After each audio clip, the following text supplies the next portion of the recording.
আমাদের মাকে আমরা বলতাম তুমি, বাবাকে আপনি।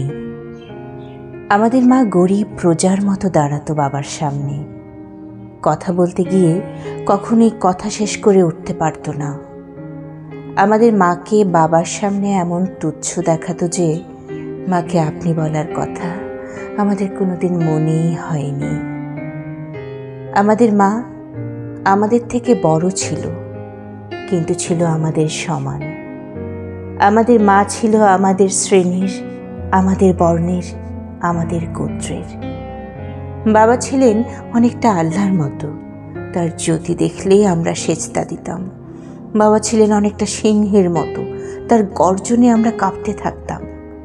বাবা ছিলেন অনেকটা আড়িয়াল বিলের প্রচণ্ড চিলের মতো, তার ছায়া দেখলেই মুরগির বাচ্চার মতো আমরা মায়ের ডানার নিচে লুকিয়ে পড়তাম। ছায়া সরে গেলে আবার বের হয়ে আকাশ দেখতাম। আমাদের মা ছিল অশ্রুবিন্দু, দিন রাত টলমল করত। আমাদের মা ছিল বনফুলের পাপড়ি, সারা দিন ঝরে ঝরে পড়ত। আমাদের মা ছিল ধান ক্ষেত, সোনা হয়ে দিকে দিকে বিছিয়ে থাকত। আমাদের মা ছিল দুধ ভাত, তিনবেলা আমাদের পাতে ঘন হয়ে থাকত। আমাদের মা ছিল ছোট্ট পুকুর, আমরা তাতে দিন রাত সাঁতার কাটতাম। আমাদের মার কোনো ব্যক্তিগত জীবন ছিল কিনা আমরা জানি না। আমাদের মাকে আমি কখনো বাবার বাহুতে দেখিনি। আমি জানি না মাকে জড়িয়ে ধরে বাবা কখনো চুমু খেয়েছেন কিনা। চুমু খেলে মার ঠোঁট ওরকম শুকনো থাকতো না। আমরা ছোট ছিলাম, কিন্তু বছর বছর আমরা বড় হতে থাকি। আমাদের মা বড় ছিল, কিন্তু বছর বছর মা ছোট হতে থাকে।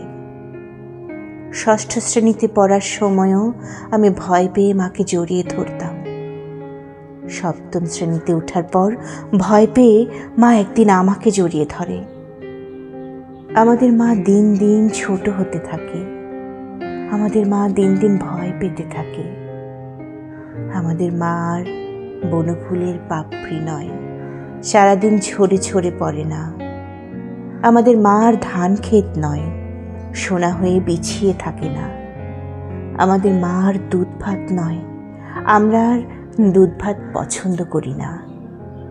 আমাদের মা আর ছোট্ট পুকুর নয়, পুকুরে সাঁতার কাটতে আমরা কবেই ভুলে গেছি। কিন্তু আমাদের মা আজও অশ্রুবিন্দু, গ্রাম থেকে নগর পর্যন্ত আমাদের মা আজও টলমল করে।